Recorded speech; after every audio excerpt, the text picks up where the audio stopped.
What's going on, guys? Welcome back. Welcome back. It's Saturday. Oh, it feels good to be here and not doing other things. Welcome to the corner, guys. Today we're joined by Chief Film Critic Owen Gleiberman. And before we get into all that, make sure you are subscribed to the channel. Follow us on all of our podcast platforms.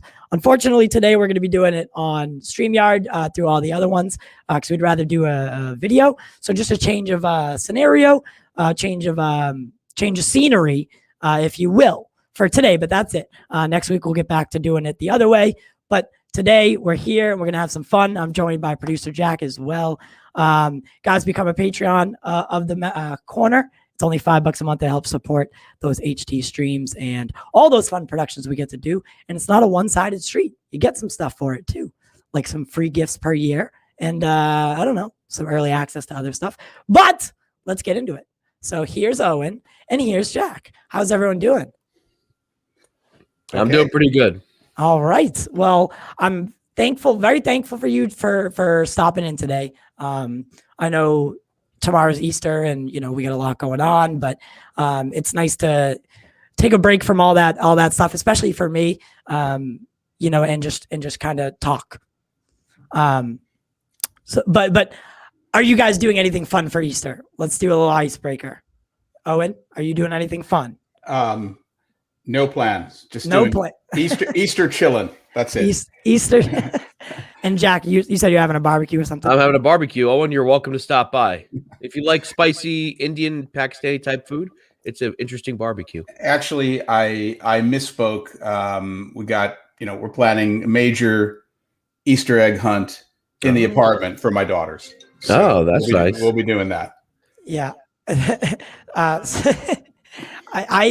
kind of like miss I miss the innocence of Easter, right? Like going on the Easter egg hunts and like just being a little kid again and enjoying it. Like now it's like, what is Easter? You just go eat some food. It's kind of like a variable of Thanksgiving for at least for me. I just end up cooking and doing all that stuff. But all right. So Owen, you've done quite the work in the film industry. And I mean, I've seen your name several times and over the years and read a lot of what you said. And, us as fans and our fan base, we tend to have gripes with film critics, right? We don't always see eye to eye. How is it like, maybe can you walk us through your life and career and like how it all got started? Well, sure. It got started a long time ago. I sort of fell into this in college. I kind of fell in love with movies. I mean, they really kind of became my religion. I made that leap. I feel like, a lot of comic book movie fans feel that way about it, where it is this almost alternate reality that you live inside, which I think can be unhealthy. Mm. And I don't just say that about comic book movie fans. I say that about myself when I fell in love with movies. I mean, there's something very positive about that, and they're a great art form. You're kind of falling in love with art, Mhm. and I think that's a good thing. Right. But movies have this unique property of seeming almost they do seem real, and so they create a kind of alternate reality that you almost live inside, and there can be a bit of a pathological element to that, and I think in some cases both were true for me. But anyway, I fell into this movie love, and pretty soon afterwards, at my college paper, started trying to write about movies, not because I had some big ambition to be a film critic. I did not when I started doing it. I just loved movies so much, and I'd become so obsessed with them that seemed a natural outgrowth of them. I wanted to say what I had to say, and I wasn't thinking about it in careerist terms. But maybe that's the best way to become a critic, is just to do it because you want to do it, because you want to express your feelings on these movies. That's what I did. And then after a while, I was like, oh, well, maybe I can keep doing this. And I was lucky enough that I was able to. Okay. Yeah, I wanted to ask you, like, for me, there was a moment in a movie where I went from watching it as a viewer to looking at it maybe as a critic, to look at movie as an art instead of just something to entertain you. For me, it was John Carpenter's Halloween. Was there a moment for you where you were no longer, a kid or a young person watching movies? Now you were looking at it as an art form, that mindset. I feel like there's a shift. Well, I have sort of two answers to that. First of all, there were two movies that kind of did do that for me when I was in college. The first was Brian De Palma's Carrie. Oh, yeah. Do you know that film? Oh, of course. Carrie, in hindsight, I'm not actually a big Brian De Palma fan. I don't like most of his movies. I like some of his movies, but I think actually that, a lot of people think Blowout is a great movie. Quentin Tarantino, I think, has said that Blowout is one of his 5 favorite movies. Yeah. I don't feel that way about it. I've watched Blowout probably 6 or 7 times, and I don't think the plot quite parses. It's just a perfect example of what I don't love about De Palma. Okay. But Carrie, I think, is his one absolute masterpiece. I think Carrie is one of the greatest movies ever made, one of the greatest American films ever made, one of the great horror films. And it totally blew me away when I saw it. I was a freshman in college, and it sort of entered my whole system, my brain, my heart. I did nothing but think about that movie for about a month. And it entered me like a drug, sort of. And that was that. So that was a real moment. And then probably a month or two later, at a campus film society, I saw Robert Altman's film, Nashville, which to this day remains my favorite film. I think it's kind of the greatest American film in the last 50 years. And it blew me away. I went back and saw these films over and over and over again. And tellingly, this was an era where it was just pre-video. You couldn't do that. You had to wait for it to be shown at the Campus Film Society again. So they showed these films all the time. So I would go back and see Nashville and Carrie and many other films again. Those two films were kind of it for me. I mean, those two films alone sort of elevated cinema to me to a religion, and I never looked back. You went to the University of Michigan, right? Yeah, I did. So I'm curious, as a film critic, like, what are they looking for? Are they looking for a good writer or someone who understands film? Were you a film major, or what was it you focused on in college? Well, when I wrote for the Michigan Daily, which is a good college paper that had an interesting history. It's actually where Tom Hayden, who I can now introduce as a movie character, Tom Hayden from the Trial of the Chicago 7. But no, it's where Tom Hayden of the Chicago 7 wrote when he was at the University of Michigan, and it's where he wrote the editorials that became the Port Huron Statement, which was the sort of manifesto that launched Students for a Democratic Society. So that paper had a hallowed history. But frankly, all they were looking for, all most college papers are looking for, is some eager writers who can fill up the space every day. We put out a paper, I think is it called a broadsheet? I can't remember, a newspaper that shaped the way the New York Times still is. We put out a, 10 or 12 or 16-page paper every day. We were just college students, and you had to fill that space. So if you had some kid who wanted to write movie reviews and help fill up the art section, it was okay as long as you could write, and I kind of could. Although I've gone back and looked at my reviews in college, and I'm profoundly embarrassed by them. Yeah. I really think a lot of them were terrible because I didn't know anything. You have to know something about life to be able to write about movies, and I knew nothing. Yeah. Listen, guys. My mom's battling breast cancer, and she's not winning right now. And I think today's the day. So unfortunately, I'm gonna have to step out. Oh, I don't want to do this right now, but sorry to hear that. Yeah, I've gotten like 4 or 5 calls, and she just said you need to come here now. So unfortunately, I'm gonna have to step back.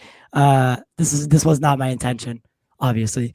But Jack's gonna continue this, and I really hope you can come back soon, and you and I can speak, because I was really looking forward to this, like, a lot. Well, same here. So again, I'm sorry. All right. So I understand. No problem. Jack's been taking my show over and for now, and he's been doing a great job. And his wealth of knowledge and film is truly like unmatched. So I know you guys are gonna have a good time, and I'll keep watching for now. Thank you. Okay. All right, Dave. Thank you. Praying for you, man. Thank you. So so unfortunately, this has been happening, and he's got to go, but these things happen. I give props to him, because he's the architect of our show. So he still fights the good fight. He does all the work, and I just sit here and do the easy part of asking questions. So so folks, keep Ty and his family in your prayers. But we're still here, and I wanted to ask you, you grew up, in the 70s. You went to school in the 70s. That was an exciting time for film. I mean, that was, Scorsese, De Palma, Francis Ford Coppola. What was it like watching movies go from sort of the 50s and the 60s, and now you got these movies coming out during the counterculture, Vietnam and everything. What was that like, watching that transition? Movies like Taxi Driver coming out. Well, the funny thing for me, and the sort of quirk for me, is that I went to college sort of in the second half of the 70s, where I caught up on all those new Hollywood movies. And I loved a lot of them, and they meant a lot to me. But that whole period of cinema, which we now think of as, maybe the great period in American film, certainly since World War II, was such an anomaly. And for me, it was normal. That's what film was. I just, kind of came of age at a time when I thought movies should always be like Scorsese or Altman films or whatever. And I had a sort of a rude awakening when the 80s arrived. I discovered that's not what they were going to be. But there's also, there's a certain way that we don't quite see the 1970s in terms of movies the way they really were. And I'm as guilty of this as anyone, because I was actually too young to have really, I grew up in that era, but I didn't kind of become, when I started in the 80s, I was, just in my early 20s.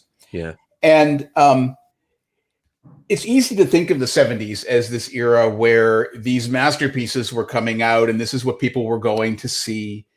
Actually, if you just look at an ad from the New York Times at any given week of the 70s, these were not most of the movies that people were going to see. There was a lot of schlock that came out then. There was the birth of the revenge genre. All sorts of kind of exploitation grindhouse movies. If you look at what's in the top 10 of, any given week in the 1970s, a lot of pulp genre stuff.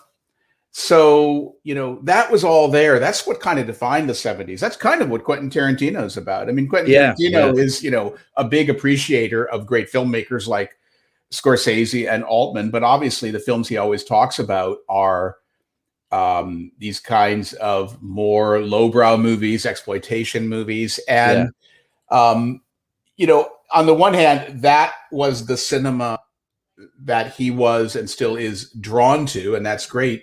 But also, that was to an extent, the cinema that really was coming out in the 1970s. And then these other things were kind of threaded through it. They were like, flowers in this garden of weeds. So the 70s were an interesting time in that way. Yeah. And kind of misunderstood. Misunderstood. It's interesting you mentioned that because, like, when I think of the 70s, I think of like all these sort of groundbreaking, John Carpenter comes to scene. What's his name? Who directed The Omen? Richard Donner, Right. and Superman. Like, it was like this experimental time with film.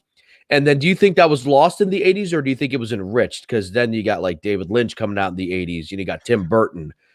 I think the real truth is that we have a certain mythology about these eras that is only the partial truth. Look, I'm not going to say that the 1970s were anything less than great. If you look at the apex of that era, the greatest films that came out, Nashville, The Godfather, Mean Streets, and Taxi Driver. I mean, these are. I'm glad someone remembers Mean Streets. Mean Streets. I think I've always thought this. I think Mean Streets is Scorsese's greatest film.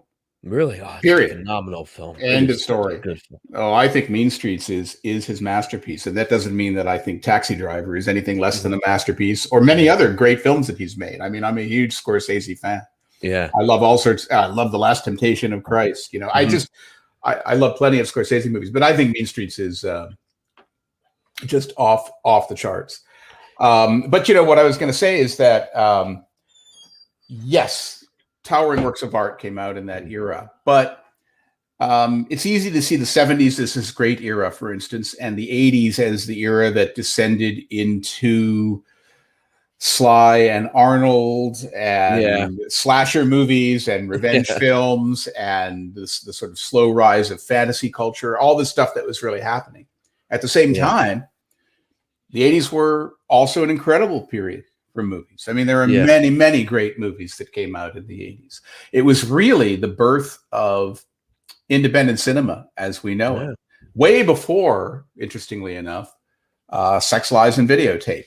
I mean, that movie was the film that, deserves in a way to get credit for kicking off the indie film revolution in terms of how it was marketed and the kind of film that it was. But there were a lot of precedents to that threaded through the 80s. So I think for me, the story of cinema is always in the 70s, the 80s, and today. It was the best of times. It was the worst of times. And by the worst, what I mean is the kinds of schlocky, not even very good popcorn movies that become hits and that make critics think, oh my God, civilization as we know it is ending. Movie culture as we know it is ending. Yeah. Look at the hits, whatever. Yeah. And the truth is that's never the whole truth. There's always great filmmakers out there. And they're putting out films that make an impact, that get out there. There's not been a year that I've covered this business that hasn't been true. So both currents are always there. And like I said, the schlock popcorn current was really there in the 70s. You mentioned Richard Donner. You were talking about Superman, because obviously Superman in 1978 really kicked off the whole comic book thing. Yeah. When I hear the name Richard Donner, I always forget he directed that movie because I don't really think of it as a real, directorial statement. And by the way, Richard Donner kind of also had his own Snyder Cut thing with Superman 2, which he mostly directed, but then Richard Linklater took over, and then fans petitioned, we want the Donner cut of Superman 2. So history repeats itself. Oh, it totally does. It totally does. But I was going to say, when I hear the words Richard Donner, the first movie, am I getting this right? The first movie I associate that to is The Omen. Omen, yeah. I'm a huge Omen fan. Yeah, The Omen to me is a perfect example of what I'm talking about. I'm not a big Omen fan. I mean, it's fine. I can watch The Omen and be entertained, and it had about 8 sequels. But The Omen to me at the time, whenever it came out, first half of the 70s, it was a kind of knockoff of Rosemary's Baby. It was almost like, what if Rosemary had the baby and had grown up and it had gone to grade school? That's The Omen, Yeah. And that's the kind of movie that was sort of dominating in the 70s in a certain way.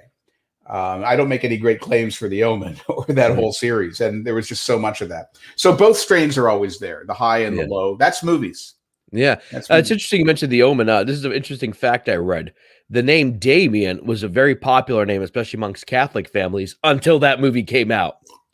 It was a very popular name, and all of a sudden that movie came out, and everyone was like, "Nope, we're not naming our kid after the Antichrist."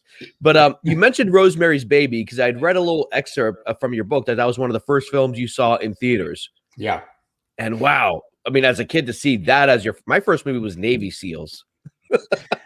I mean, but Rosemary's Baby. Well, it's funny. I wrote when I wrote a memoir about 5 years ago called Movie Freak. That's my little plug. I'm just mentioning the title. The opening chapter was about my sort of first real adult experience with movies, which is that in 1967, 68, when I was 8 and 9 years old, my parents went to a lot of drive-ins and took me and my younger brothers and stuck us in the back seat and took us to a lot of movies that were not appropriate for us to see, but like Rosemary's Baby and The Boston Strangler and this really lurid erotic exploitation film called The Penthouse, which made quite an impression on me. Anyway, I watched these movies and they exerted a singular fascination for me. And in a way that I think was what put the kind of movie critic bug in me. But when I even wrote this book like 5 years ago, I treated this whole idea that this had been my education, kind of like the equivalent of the video store for Quentin, as this sort of exotic thing. Look, I was 9 years old watching Rosemary's Baby because I was pretty freaked out by those movies. But I realized as time went on that, back then that kind of experience of a kid my age seeing those kinds of movies was pretty rare. Now it's actually very common. I think that in the last 20, 30 years, kids have grown up much more seeing whatever the equivalent is, stuff that's way inappropriate for them. Yeah. Because it's just so accessible. Even on television. Like even on television. That's television, right. It was pretty, risque. Yeah. What are your thoughts on like sort of the 80s, you had movies like Batman come out and you had Star Wars started off the blockbusters, or Jaws started the blockbusters, but then you got Indiana Jones, you got Batman, Paul Verhoeven's RoboCop. I'm kind of curious what your thoughts are on that movie, but the 80s kind of made, the blockbuster stick around. Do you think that hurt, the indie film house scene, where you have to go see the big movie, Well, in a sense, you can say the blockbuster culture is said to have started with 2 films, but I always say it's 4 films. Okay. The two films, of course, are Jaws and Star Wars. And things that happened there with Jaws, it wasn't even so much about just the movie. It was the way that it was marketed. It was it opened on 450 screens or something like that simultaneously, which doesn't sound very much to our ears, but at the time that was unprecedented. Movies had a slower rollout. And it was also the first movie to be advertised with a sort of mass television ad campaign. That was new at the time. So that was the thing about Jaws. Star Wars is Star Wars. Obviously, that's the movie that changed the world. So I don't disagree with any of that. But I would throw 2 more movies into the mix in terms of forming the DNA of our blockbuster culture. And the first is actually before Jaws, and that's The Exorcist. Yes. That was the highest grossing movie up until. The Exorcist was a huge phenomenon. I can tell you, I was in high school when The Exorcist came out. I didn't even see it then. Yeah. But I can tell you the everybody's talking about it factor was off the charts. Off the charts. It was greater than Star Wars even. Really? Maybe more people went to see Star Wars, but in terms of talking about it, because it was just this unprecedented phenomenon, this just crazy level of horror and everything that was in that movie. And that had a huge influence in terms of opening the floodgates of sensationalism for mainstream cinema. Yeah. The other movie that I think was hugely influential on our blockbuster culture was Rocky. Ooh, Rocky, these movies came out sort of right in a row. The Exorcist came out at the very end of 1973. Literally came out in December. It was a Christmas movie. Oh, really? Literally came out in December of 73, but essentially it played in 1974. Yeah. Jaws came out in 1975. Yeah. Rocky came out in 76, and then Star Wars was 77. So boom, boom, boom, those 4 movies in a row. And Rocky, in some ways, I think of as the dawn of Reaganism. 4 years before, because Rocky, if you look at Rocky now, it plays almost like kind of a little scruffy 70s movie. Yeah. But the thing about it is it really felt like a kind of Frank Capra movie done in 70s drag, because it was so wholesome and it had that happy ending. We remember it as a total classic Hollywood happy ending. Now, the thing that was a little different about it, of course, is that we almost remember it as if Rocky wins the big fight at the end, and he doesn't. He loses. It's a kind of beautiful loser 1970s ending. But it's a beautiful loser ending that has an old-fashioned and what was then kind of novel, feel-good thing that Rocky sort of brought back. And to the extent that Reagan came in there a few years later and was like, we're going It's back. Morning in America. Yeah, it's Morning in America. We're going back to the way it, this is the beginning of Make America Great Again. Yeah, you're right. Yeah. We're going back to the way it was, and all that. I like the impression. Yeah, right. It's my one impression. Rocky kind of was big in bringing that back into the culture. So all four of those movies had a huge influence. But the 1980s, to go back to I get very digressive. I apologize about that. No. I love this. This is great. I hope I'm not wearing out your listeners. Not at all. I'm loving this. The 1980s, really, it's funny because I started as a movie critic at the Boston Phoenix, which is an alternative weekly, a sort of outdated concept now, but at the time, papers like the Village Voice, Chicago Reader, the Boston Phoenix were kind of forces in their little cities there. And I started at the Boston Phoenix at the beginning of 1981. So it was really kind of the beginning of the 80s. So I started as a critic right when this formative decade was starting. And the 1980s, in hindsight, was the decade that created all the DNA that we have now in cinema. That's really what created it. Now, the real formative things was Jaws, Star Wars, sure. But that was almost like prehistory. The 80s is where Hollywood decided, okay, let's turn all these things into franchises. Yeah. They didn't even use that word. They just used the word sequels. The word franchise came in, I can't remember. I think it was late 80s, early 90s. And it was so telling. Now the word franchise is generic. It's like air or water. We have franchises. But at the time, that word really kind of hit you in the solar plexus because the word franchise had been basically thought of in the same phrase with the word fast food. Yeah. That's what franchise. Exactly. You're right. Yeah. Fast food. Franchise meant Burger King and McDonald's. Yeah. So when that word was applied to not just movie sequels, but what franchises were going to be, which were these kind of planned out things. Okay, we're going to have 7 Terminator films or whatever. That was saying something about the kind of fast foodization of movies, and that started to happen in the 80s. At the same time, you had the rise of this incredibly creative and in some ways more popular than we think of it as indie movement. And to the extent that there would be a conflict between those two, not that there needs to be, it's not like you can't go out and see a great popcorn movie one day and then turn around and see Blue Velvet the next. But a conflict in terms of what was going to dominate the conversation, what was going to be playing at your local theater, if everyone was going to see, Rambo and Rocky IV, was there going to be room at theaters for the indie movies?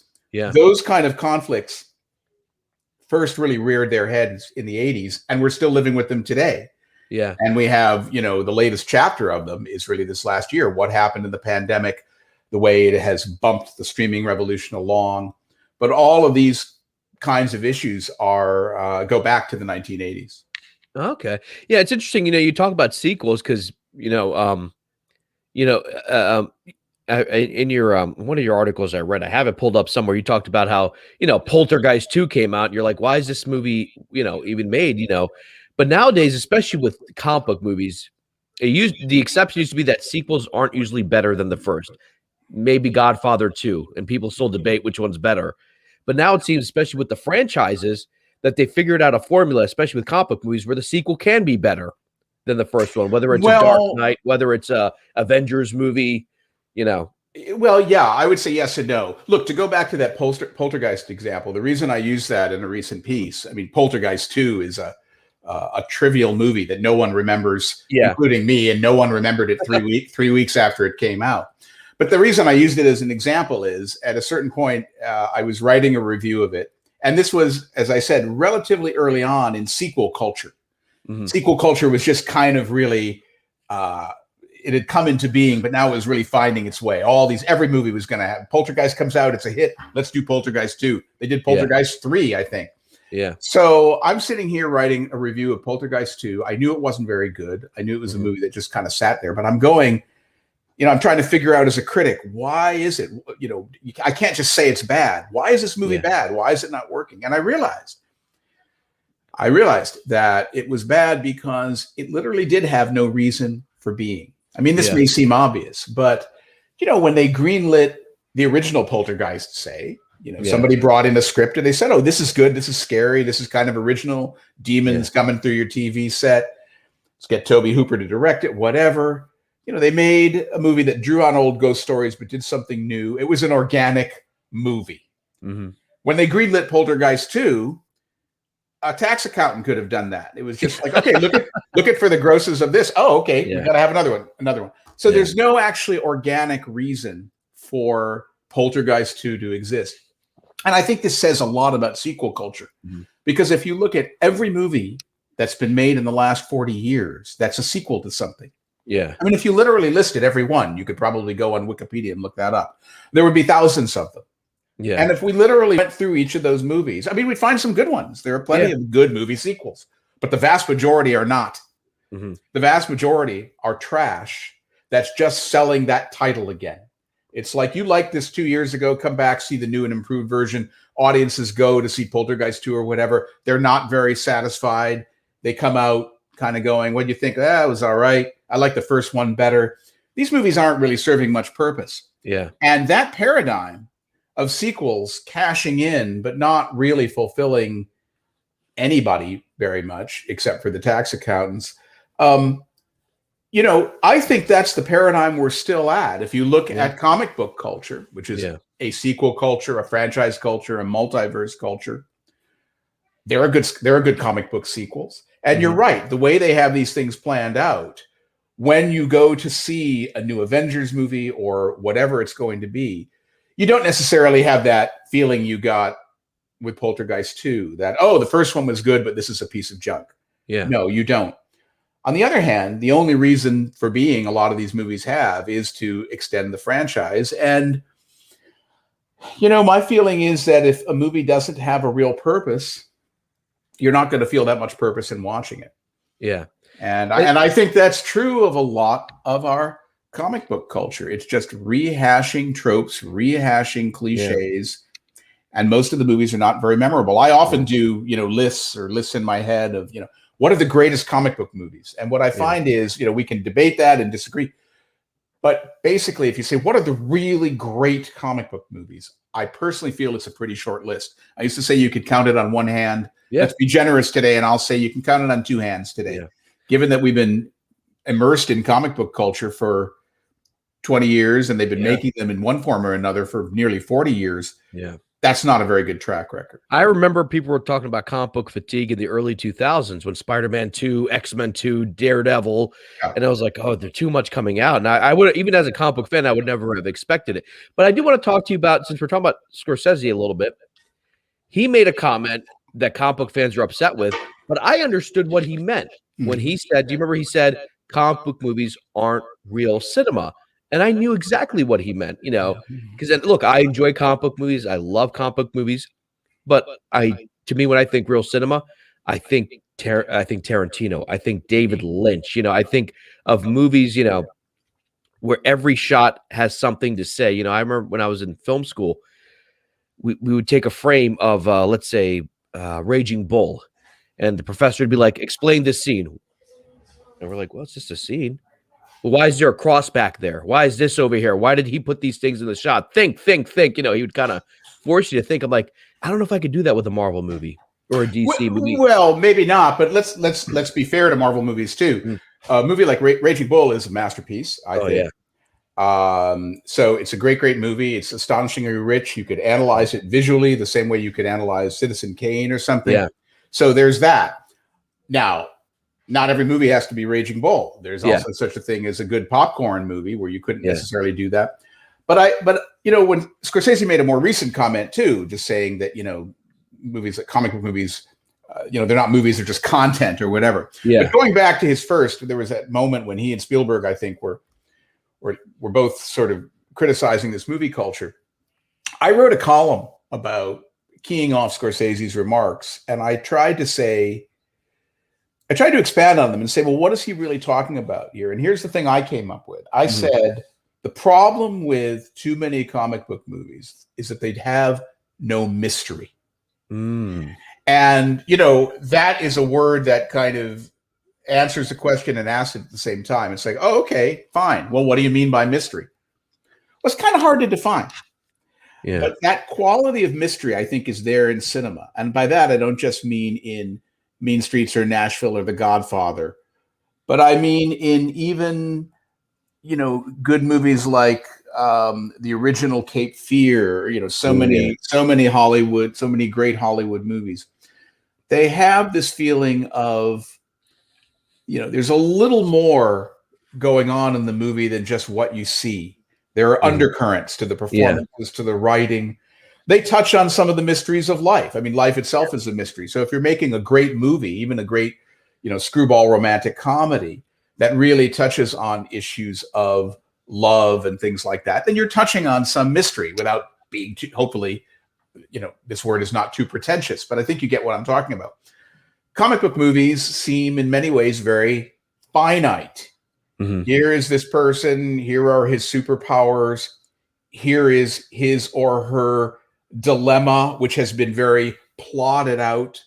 So it has a story, it carries you along, but there's no vibrations to it. There's nothing other than what you see. Yeah. And I don't think that's true in great comic book movies. I think if you say, well, like I think the greatest comic book movie made is probably The Dark Knight. Oh yeah, agreed. That'd be my choice. Agreed. I think it's number one. But you say, all right, well, what was great about that movie? Well, people would say, well, Christopher Nolan kind of made it in the style of a 70s movie or something like that. Yeah, but there's something apart from that. There's something at work in that movie. Heath Ledger, I do think, is genius. It's so audacious, and part of it is you say, well, what's great about Heath Ledger's performance? He's mesmerizing to watch. He seems like a real sicko. He's evil. Well, to use the pretentious word, I would argue that there is a quality of mystery in that performance. Absolutely. It's not just that he's so mesmerizing.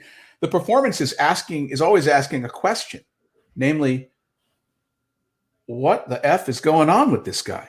Yeah, who is he? Joker, who is he? How did he become like that? What does he want? The whole issue in The Dark Knight of what the Joker wants is fascinating. It kind of seems to key off terrorism in a certain way. And that, a lot of times villains want something very concrete. Yeah. The Joker, Heath Ledger's Joker, just wants to cause chaos. Yeah. That's a sort of motivation with a mystery baked into it. So I think too many comic book movies have lacked that. And I think that the cinema cannot survive without mystery. Mystery, that weird element, is the oxygen that gives cinema life. And so when you see too many movies without mystery, they seem to be kind of slowly strangling cinema. So let me ask you then about someone like, this is very much happening now, Zack Snyder. He made 300, he made Watchmen, and I always kind of saw him as that type of director, just whatever. But then a movie like the Snyder Cut comes out, and it seems to break the formula. And I'm asking myself, is this movie good because it broke the formula, or is he doing something that might be considered what Martin Scorsese was saying about what is real cinema? Because a movie like Batman vs. Superman, which I didn't like when it first came out, I have gone back and I picked up a few things. The idea of mystery, I'm like, okay, maybe there's something else going on here. Maybe I'm reading too much into it.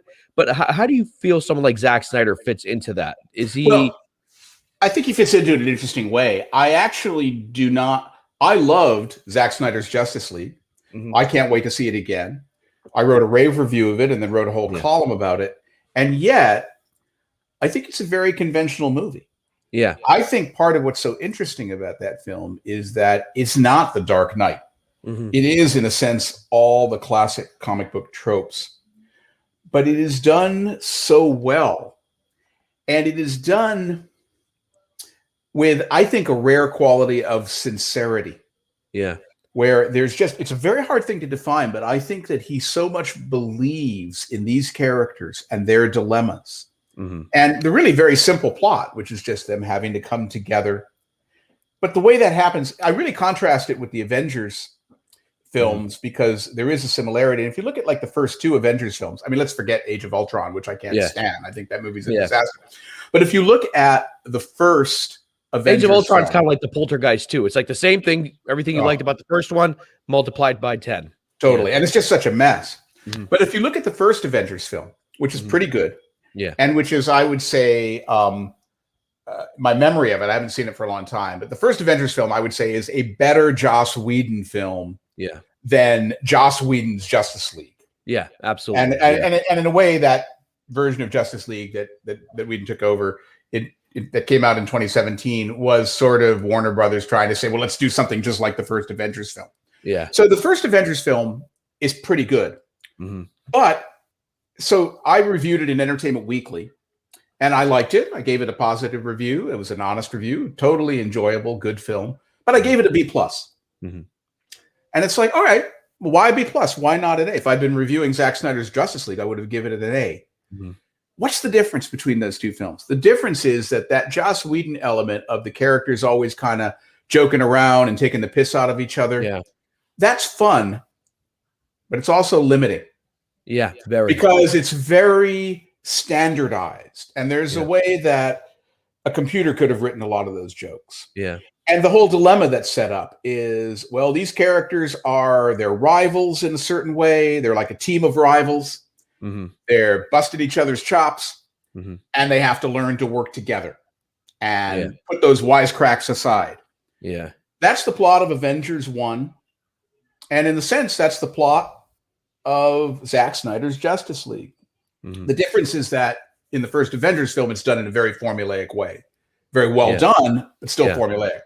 In Justice League, Zack Snyder sort of cuts down on all that sort of corporate sounding wisecracking. Yeah. And so the whole dialogue. Yeah. So the whole plot of these characters need to kind of learn to work together, put aside differences. Very, very standard. It is just done so well. It's done with a kind of emotionalism that it becomes, instead of just being the standard trope, I believe it becomes a movie that is truly about camaraderie and, dare I say a word like this, faith. I think it's a movie about faith. Yeah. So I think, the Snyder Justice League is a fascinating film because it demonstrates that a conventional comic book movie, if done with enough sincerity and enough grandeur, can really be something. The films it really did remind me of most were not other comic book films, but the Lord of the Rings trilogy. I think the overlap is huge. And I say that as someone who's not a big fan of those films. Yeah. I mean, I think they're very well done. But, I mean, come on. Snyder's Justice League is 4 hours. If we treat the Lord of the Rings film as one film, which in a sense they are. Yeah. Can I swear on this podcast? Yeah, sure. Go ahead. Okay. That's a fucking 9-hour movie. Yeah. And it was filmed as one movie. There was no break. They just filmed it for over 7 years. And you know what? That's an awfully long movie to be as undeep as it is. I mean, I guess you could argue that Lord of the Rings is also a kind of soulful movie about camaraderie and all that stuff. But to me, those 9 hours have always had, I like the last one a lot, but those 9 hours have always had a little too much just riding through the woods and stuff like that. But I think it's the same kind of thing. I think the Zack Snyder, I mean, the DNA of Lord of the Rings is there sprinkled through a lot of our pop culture. Clearly, there's a lot of it in Star Wars. A lot of the popcorn movies of the last 40 years have been about teams of heroes having to learn to work together. Yeah. And I think that Snyder's Justice League is just an ace example of that. I think it's just so well done. And it seems like, Chris Nolan talked about this a while back about how long it took him to make his trilogy. He made Batman Begins. It took him 3 years to make The Dark Knight. And then he waited 4 years for The Dark Knight Rises. Now that these movies are franchised, it's really like a really quick turnaround. Okay, get the scripts ready. Let's make it.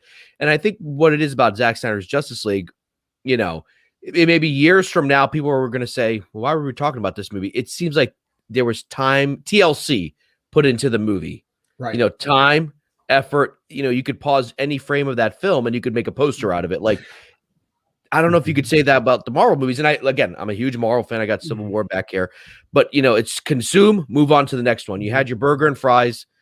Now you wait till tomorrow and get your next burger and fries. Well, it's also, though, about the contrast is between a movie like Justice League that is self-contained and the way that these movies are now plotted out, the way the multiverses are plotted out, so that each movie is just, as I like to call it, one piece of tinker toy in the larger thing. I think that's a huge problem because, in a way, the paradigm of that comes from television. I mean, these aren't movies like Poltergeist 2, where the movie did well. They said, hey, let's make a sequel. No, it's all planned out. We're going to do 9 sequels, and now they're going to be interacting with television. And now, you can't even understand the next Star Wars movie unless you've seen The Mandalorian or whatever. But I think when you plan out movies as pieces of a vast puzzle, I think one thing that means is that any one of those films is not so important. Yeah. The paradigm is sort of like television series, where no one episode of a television show or streaming show or whatever may be that important, but that's okay. It's part of a series.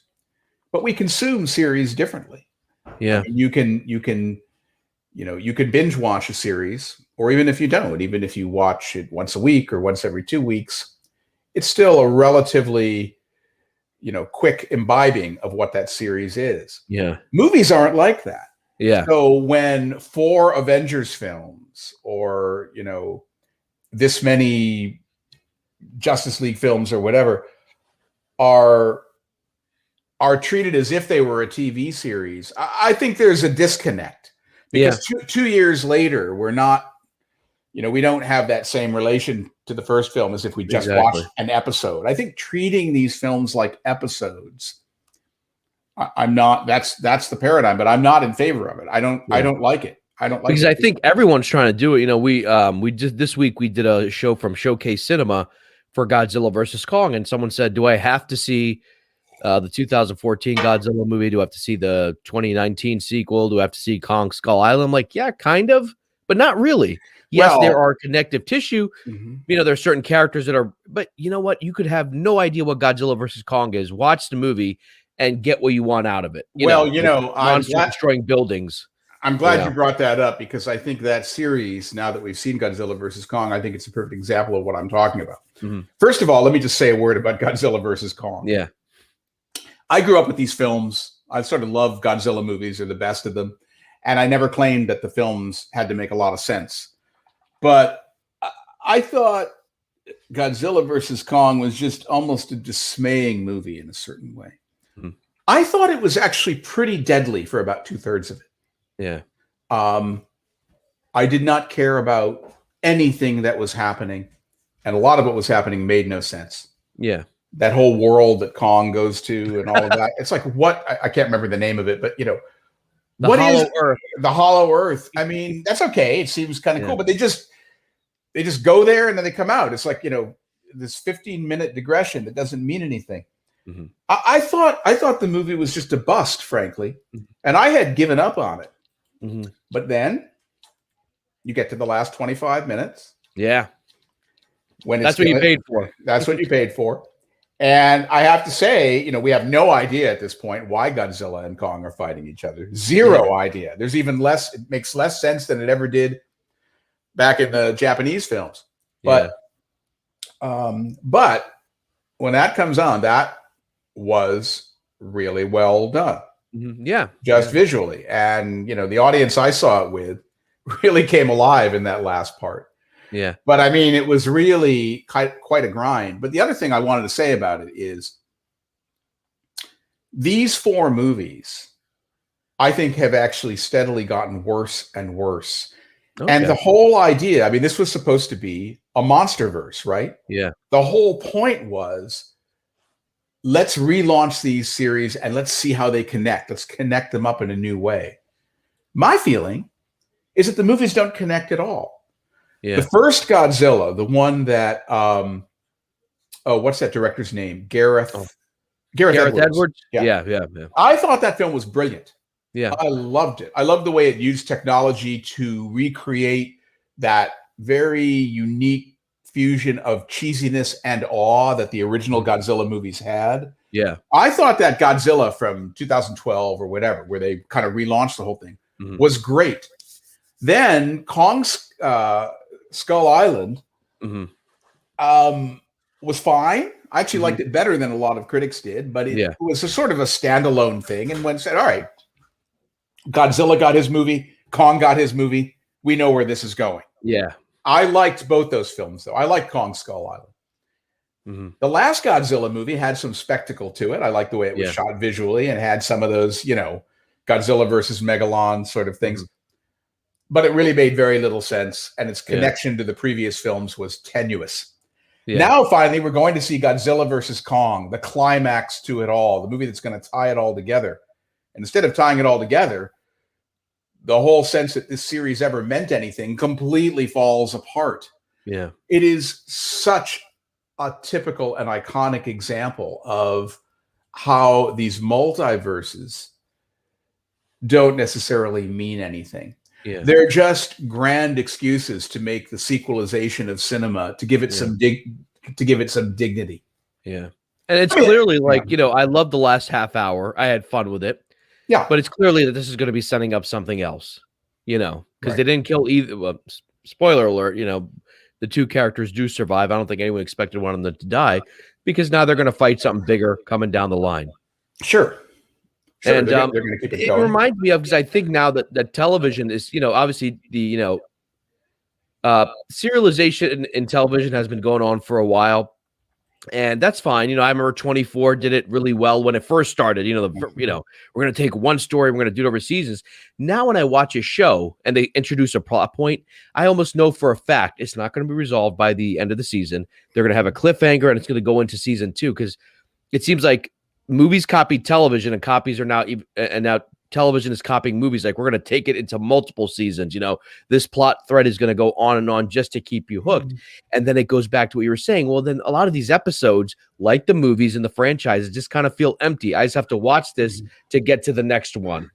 I'm not really going anywhere. It's like an escalator. You're just kind of and it doesn't work. Look, movies have been left behind in the following way. You can argue that for most of the 20th century, the narrative form of the 19th century was novels. That's all they had. And the cinema was sort of evolved out of novels to a certain degree. Like D.W. Griffith, who kind of invented cinema as we know it, he studied Dickens and writers like that. And so a lot of the narrative ways, mechanisms of movies grew out of novels. But basically, the 2-hour movie became the narrative storytelling form, the storytelling form of the 20th century. Television could not compete with it. Not really, not artistically. Yeah. And I would say that remained pretty much unchanged until the paradigm of series television. Yeah. Of good series television, the thing that kind of really kicked in with The Sopranos. You could say, interestingly enough, the person who kind of first had that impulse, that wanted to do, I think I know where you're going with what The Sopranos was doing, in a way, was Michael Mann. Oh, okay. In the 80s. That's what I was going to say. What were you going to say? David Lynch, Twin Peaks. Oh, well, right. I mean, Twin Peaks was definitely an example of that. But I think Michael Mann did get there first, in that Miami Vice in the early 80s was, in a certain way, the beginning of quality television. Some people may mock that remark because they may say, oh, Miami Vice, looks impossibly cheesy now. I always liked it at the time. I haven't gone back and watched episodes, and there were cheesy elements of it. But the whole hook that Miami Vice had was that it was actually the first show like that was actually trying to feel like a movie. The whole thing that Michael Mann did with music, the way he, was very sort of post-Scorsese. He was trying to make a TV series that felt a little more like a cop movie. Then, interestingly, building on the success of that, he did a TV series that it's not remembered as well. It was not nearly as popular as Miami Vice, called Crime Story, in the mid 80s. And it was a serial. Crime Story. The African-American actor in that, I think, just passed away recently. Oh, Yaphet Kotto? Yeah. He was in that, wasn't he? I can't remember if Yaphet Kotto was in that. I'm not sure that he was. Maybe I'm thinking of something else, but I think he was in that. He might be. I don't remember Crime Story very well because I saw it in the 80s when it was on television, and I haven't seen it since. Okay, no, he wasn't. I thought it was, he wasn't. I thought it was, okay, not a great series. But the key is that it was a series. You watched it each week, and it progressed the way that The Sopranos did, or anything. And Michael Mann, who was clearly a great filmmaker, and he was already making films. It's not like he was at that point an established. He made Manhunter, didn't he? He made Manhunter in 1986, which is my favorite thriller of all time. I'm obsessed with that film. A great film. It was for a long time. I'm still surprised, to be honest with you, that Manhunter is sort of the original CSI, but Manhunter is still a movie, to my mind, that does not get the respect it deserves. Even people who like it will say, well, The Silence of the Lambs, which was essentially the sequel. It was a sequel, yeah. Yeah, it was a sequel. They'll say, well, the Silence of the Lambs is better. And my take is it doesn't have to be one or the other. I adore The Silence of the Lambs. I think it's a great film. I think they're both great films. But I think Manhunter just has a unique quality of dread. There are certain 80s stylistic ticks in it that I love that he does with the music that I think makes a lot of people say that it's a very dated film. But I don't feel that way about it. Yes, it has the style of the 80s. If you look at the costumes and things like that, sure. But I think it's a timeless film. Anyway, Michael Mann was an established filmmaker at that point. Manhunter, he'd made Thief in 1981, but still working in television. He was ahead of the curve. He was the guy who said, no, I'm going to go back to television. Television is great. And he created this serial cop drama that in some ways was looking ahead. But in a way, the serial form that we have now of all television series, the things that people love to binge watch, that is the first thing that really overcame movies and became the form of our time.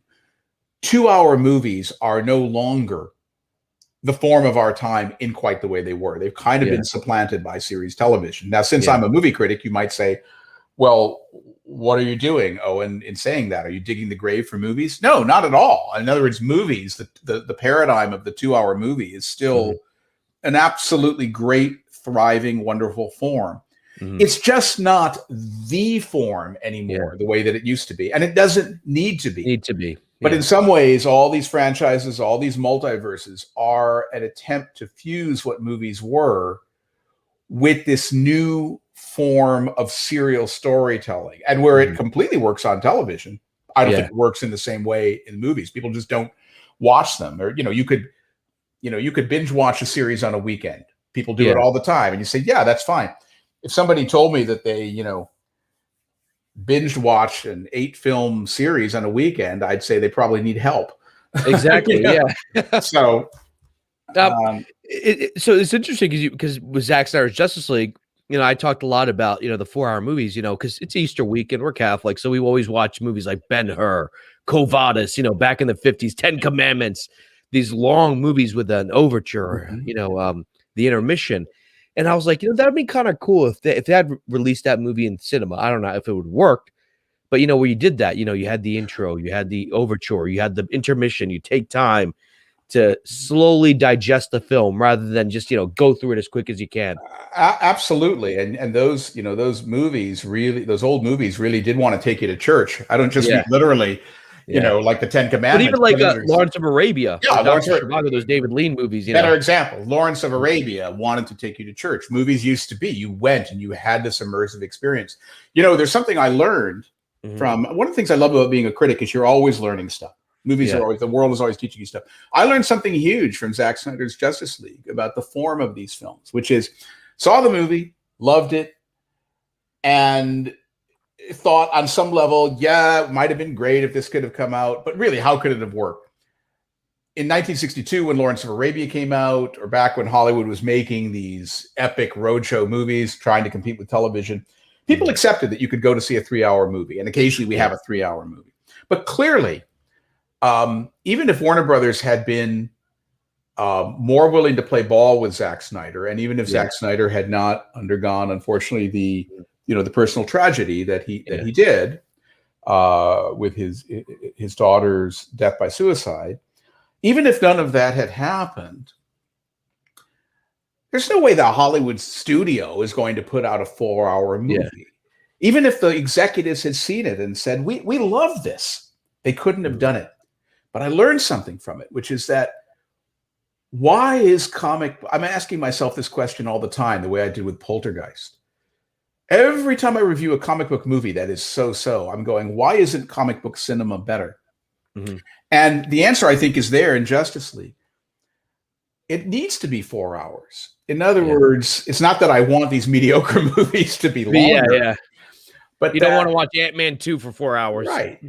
What what Justice League gave you was a complete experience. And these stories are complicated enough that they need some time to be told. We can't have 4-hour movies. That's not the answer. So the answer is they chop them up. Yeah. And when you chop them up, when you chop up the story, well, guess what?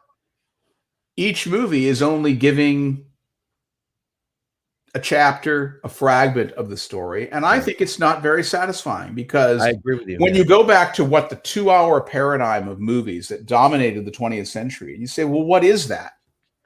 Well, what's great about it? I mean, you name a movie. It could be any movie. Double Indemnity, The Adventures of Robin Hood, The Exorcist, you name it.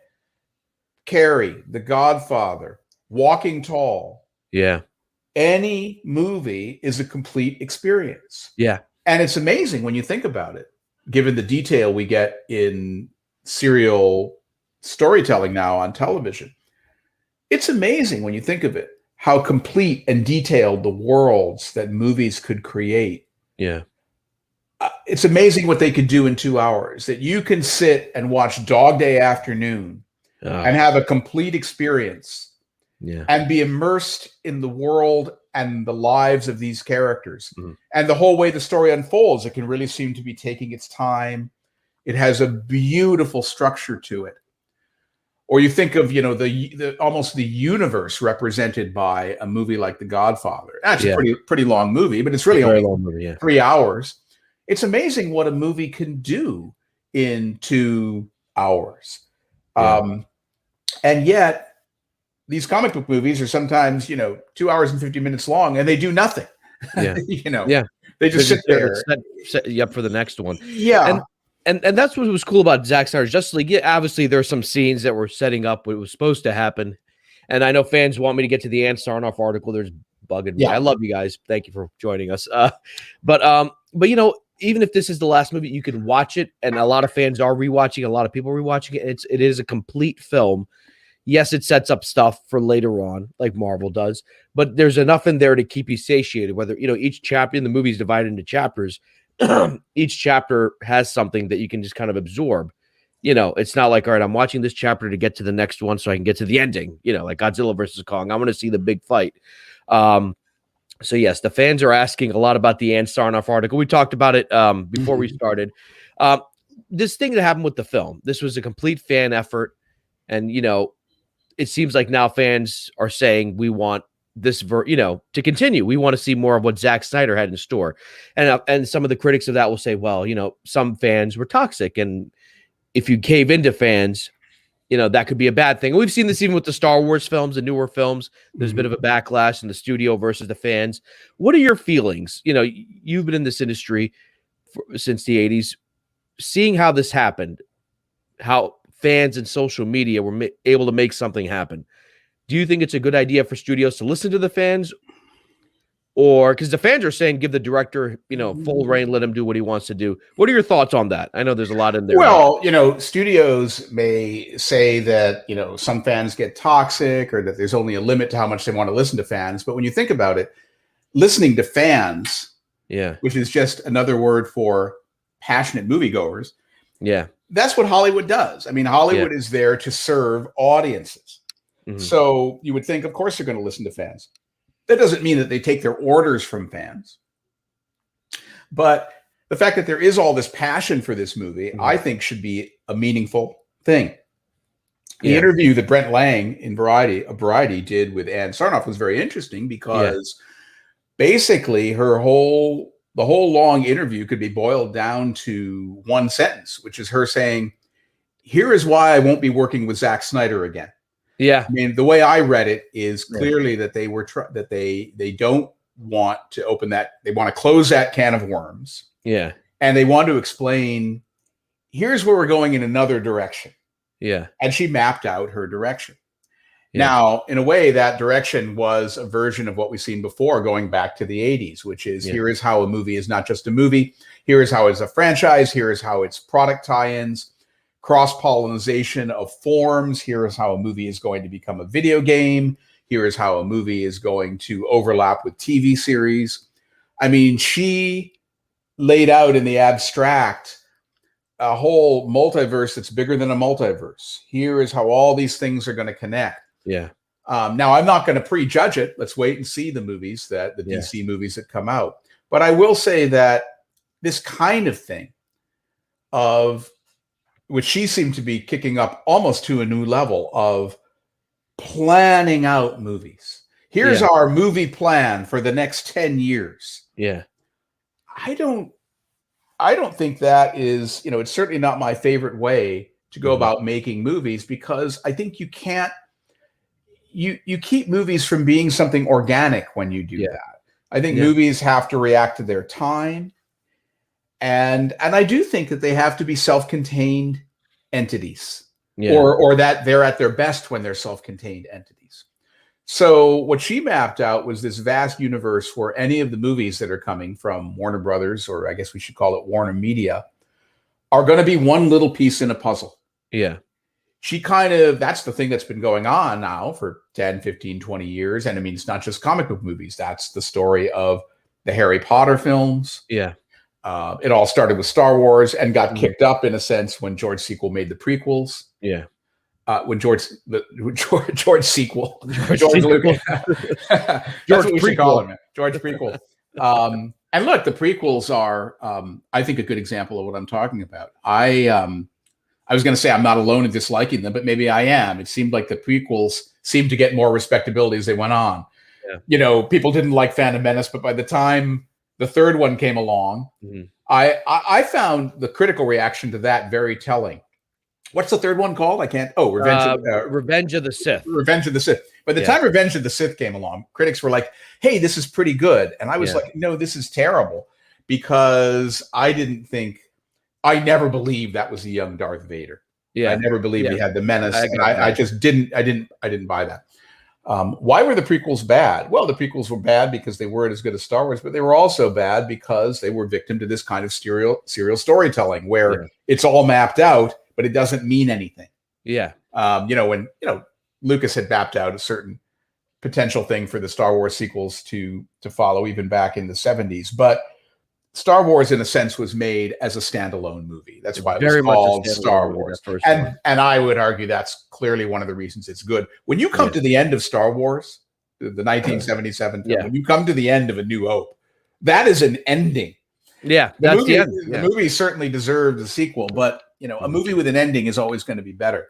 So a lot of people forget that in 77, or when it came out, it wasn't called Star Wars Episode 4, A New Hope. It was just called Star Wars. That they added, I think, in the re-release before Empire Strikes Back. But it was supposed to be, originally, they didn't know it was going to be huge, a self-contained movie. Death Star is destroyed, the heroes won.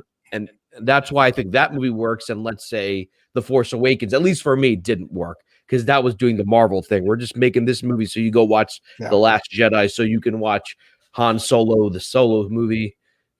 I think that's right. Empire Strikes Back is kind of an anomaly in that I'm not alone in thinking that it's, an incredible movie. It has a real sense of darkness. It's a powerful film. It holds up.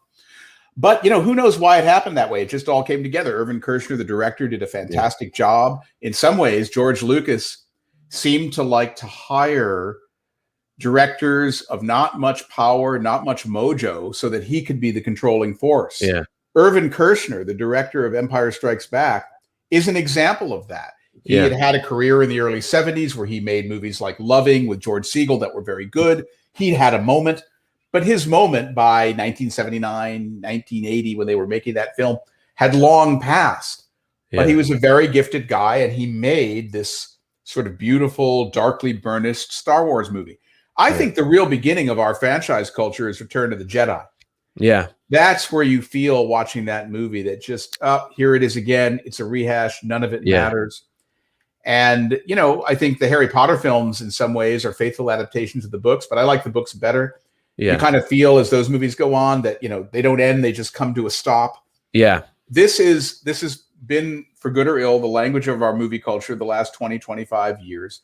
And in the interview that Ann Sarnoff did in Variety, I felt that the future she was plotting out for DC was just kicking that up even a greater notch. Yeah. Because now it wasn't just about, we've planned out these 28 films, but we've planned out these TV series, we planned out these video games, whatever she talked about, Mhm. all these interlocking media and probably a lot of product tie-ins. So, from a commercial boardroom standpoint, it looks great. Yeah. It's all geared to the bottom line, but creatively, I question what that's going to breed. Well, But given clearly yeah. what she was saying is she wanted to cut off the Zack Snyder fan groundswell. Wanted to cut that off at the knees, like opening weekend. And I think here's my little bit of a conspiracy theory. Yeah. These streaming services sometimes like to put out their numbers occasionally. We don't know if we can trust them or not, but they put them out and they say, look, this movie was the most successful Netflix film in 6 months. And I kind of wondered, given that they're really trying to get HBO Max still off the ground, I thought, well, shouldn't they do that with Zack Snyder's Justice League? Because I'm going to assume, I don't know, but I'm guessing that the film was successful. Maybe super successful. Yeah. But we don't know because I haven't read any numbers about it. I thought, why didn't they? Well, something occurred to me. Once again, I'm not saying what happened. I don't know. But let's pretend for the sake of argument that Zack Snyder's Justice League was hugely successful in that opening 5 days on HBO Max. It might be that the company had a vested interest in burying those numbers because that would really be fuel for the fire for the fans to say, you got to bring Zack Snyder back. Yeah. I wrote a column saying they really should bring Zack Snyder back because clearly he knows how to handle this material. And I think he'd upped his game. I think Batman versus Superman, I want to say a word about that film.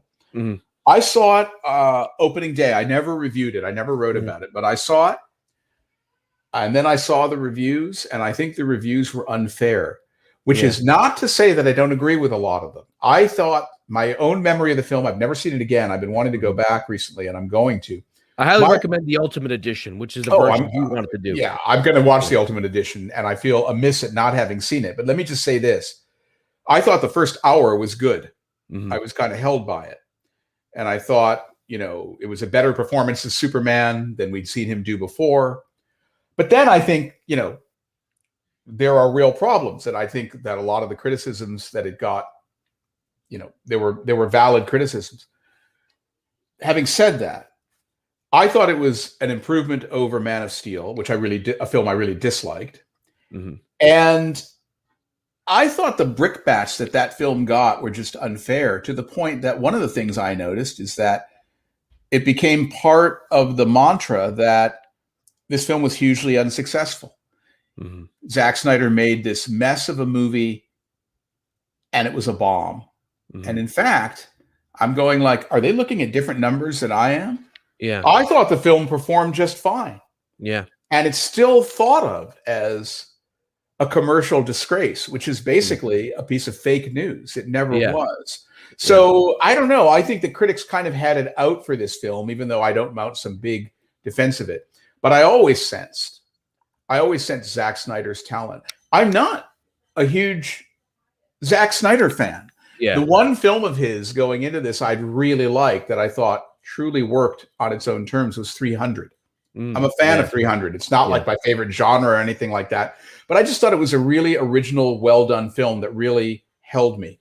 Yeah. I'm not a big fan of his Dawn of the Dead. Mm-hmm.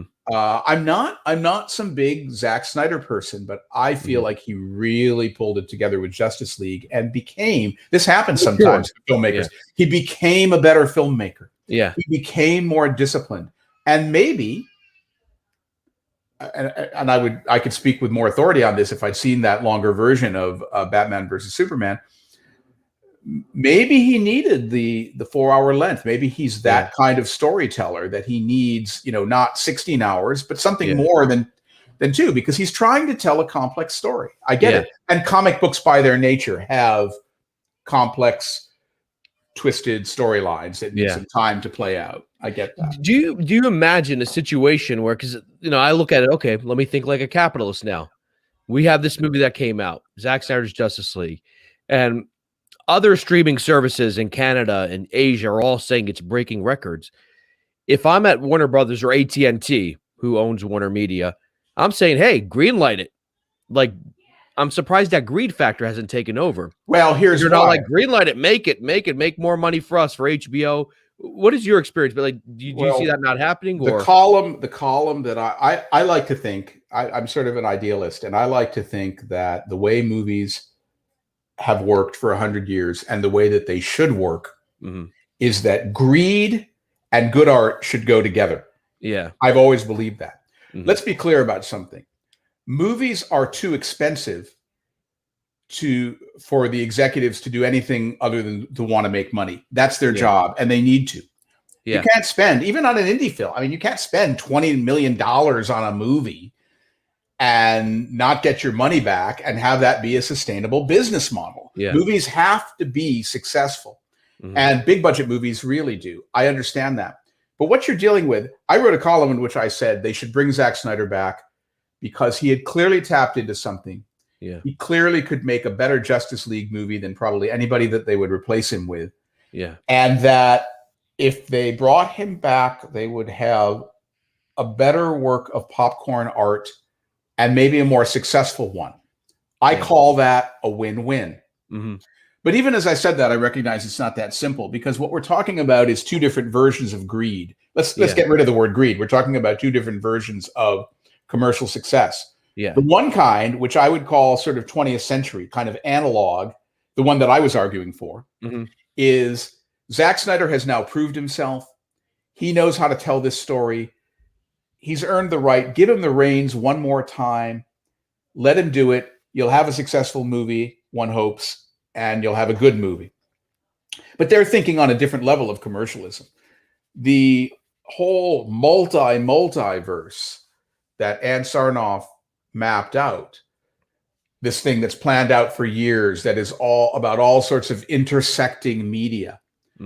That's a commercial multiverse that is thought out in terms of such levels of profit that it actually makes the question of whether the next Justice League movie is successful or not almost irrelevant. Or less relevant. So what they're trying to do is they're trying to come up with a commercial strategy that is so vast that it renders the question of whether they should get Zack Snyder again moot. Now, I don't think that's a smart play, because I think that no matter how much they try to build this elaborate structure, if the next, let's say the next Justice League comes, there is going to be another Justice League movie, right? Let's say at the moment, nothing's announced. All right. I think they should do one. Let's say that they do one and they get somebody other than Zack Snyder, and the movie falls on its face. Well, then I think in hindsight, that will not look like a smart decision. But what they're trying to do with these multiverses and this cross-pollinating of media is they are trying to create a structure so vast that it's too big to fail. And it becomes a self-fulfilling prophecy. And that's what Ann Sarnoff was erecting in that interview, was this kind of structure that is so big that it's foolproof in a way. But I tend to still be loyal to the old analog school that says, well, if you want a successful fan base and a successful structure, you actually really need to earn it one movie at a time. And I think when you've got an artist like Zack Snyder who's really proved himself now, I'd like to think that they would find a way to work with him, but I just think that they probably don't want to go there. And they don't want to be, after what happened, they were willing to do it and I give credit to them for, I give enormous credit to the executives for allowing the Snyder Cut to happen. I mean, they didn't have to do that. And I think it was cool, but they opened a door in a certain way. They showed us something. They showed us what can happen when an artist, even working within this very, very popcorn form, is allowed to do what he wants to do. And so in a way, they opened a Pandora's box there. What I sensed in the Ann Sarnoff interview is, let's close that Pandora's box. I think that's one of the reasons they didn't want to do it for the longest time, because, this movement started in 2017. And I think my perception was like, they're worried if this comes out and this is a big hit, right? Because it was clear they were moving away from Zack Snyder's version for years, since 2017. Now they're like, crap, we opened this can of worms. And it's not just the fan base, but general critics overall are enjoying it. Critics, professional and YouTubers such as ourselves, or myself rather, they're liking it. Now they want more of that. And I think that was in the mind of certain executives. Do you think that right now there's probably a civil war, for lack of a better term, going on between some of the executives who are looking at good numbers and then the people at, let's say, Warner Brothers are like, nope, we already have our big plan out of our multiverse and all that? Well, it's possible. I don't know. I think if there is even the rumblings of that kind of civil war, the executives wanted to cut that off at the knees. Okay. And I think they just wanted to put out this message. We're not going there. We're not going in that direction. Yeah. But it's too bad. And there's another trope or another mythology that got all mixed up in this, which is that the Marvel movies are, light and fun in a certain way. The DC movies were darker. And come on, there's that way that ever since the 1980s, movie executives are always fighting that war with artists. I mean, that's the eternal war of Hollywood. There's always going to be, it's kind of a healthy tension. There's always going to be the tension between art and commerce. But the form that really took in the 1980s was the artists want to be dark and the executives are, this is the contemporary version of, if you want to send a message, use Western Union. Yeah. The executives are, don't give me that dark art stuff that only appeals to people on the coast. I want a meat and potatoes movie that appeals to mainstream people, and that means not too dark. Yeah. This to me is all bullshit because I don't think contemporary audiences don't want dark movies. I mean, look at The Dark Knight. The Dark Knight, from its title on down, is a dark comic book movie. I mean, it really is. Heath Ledger's performance is dark. Yeah. And until whatever came along. And pretty dark for a PG-13 movie. Like, right. Yeah. In another year, it would have been R, but that's just about the changing of the rating system. The Dark Knight became essentially the top grossing movie of all time. I mean, it was a phenomenon. It's not just that it squeaked by. I mean, I remember I had seen it at a screening. I had reviewed it, and then I wanted to see it at an opening weekend with an audience, and I did at the AMC Empire, I think, in Times Square, and that was magical watching that movie with an audience. It was, wasn't it? I mean, that movie held that audience. I mean, please don't tell me that contemporary audiences don't want a dark movie. This is a trope that needs to be discarded. Yeah. But that idea, that mythology, that artists are annoying pointy heads who want to make dark things and audiences want a happy ending, damn it. Yeah.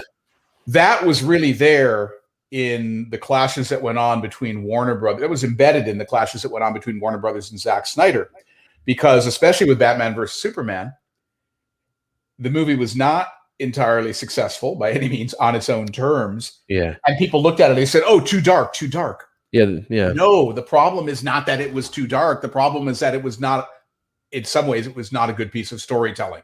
Same for Man of Steel. Zack Snyder turned out to be an artist who is, I think, just dark enough to make great comic book movies, to give a comic book movie the kind of gravitas that comes from a certain sense of darkness. Darkness is really conflict. If you don't have darkness, you don't have the real, there's nothing at stake. So the whole problem was they misidentified the problem. But now let's say this in fairness to the executives. Zack Snyder's Justice League, I think, is a much better movie than the previous two. I agree. He really pulled it together. It's kind of tragic. You now see what he wanted to do. I always kind of sensed what he wanted to do.